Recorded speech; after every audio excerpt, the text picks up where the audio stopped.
Septembre revient le temps de la moisson à Breuil-Barré. Denis Bureau cultive du chanvre depuis 2008 sur quelques hectares de son exploitation agricole.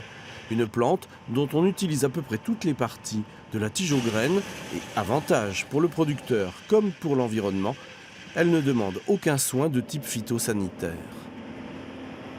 C'est une plante qui pousse énormément vite. C'est-à-dire qu'elle fait sa pousse de mi-avril à début juillet. Donc voilà, elle a fait, donc ça peut monter jusqu'à 3 mètres, 3 mètres 50. Et en fin de compte, c'est une plante qui est tellement dense en termes de canne que elle étouffe les mauvaises herbes. Elle a un effet d'étouffement. Et puis en plus, au niveau des nuisibles, donc les nuisibles n'y vont pas, puisque ils s'y sentent pas bien.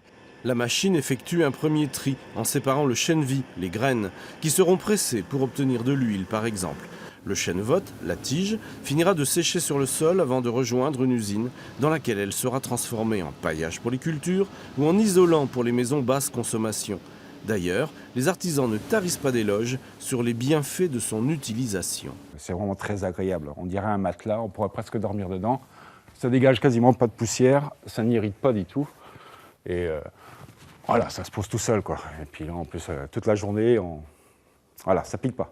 La construction, l'alimentation et même les cosmétiques. Le chanvre a donc des usages quasi universels. Mais ce chanvre-là ne se fume pas. C'est à ce qu'on pourrait croire, on pourrait penser à une autre plante qui fait rire les gens, donc du cannabis.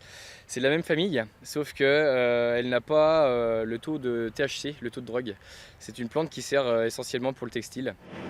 Pour l'agriculteur, le chanvre entre facilement dans la rotation des cultures.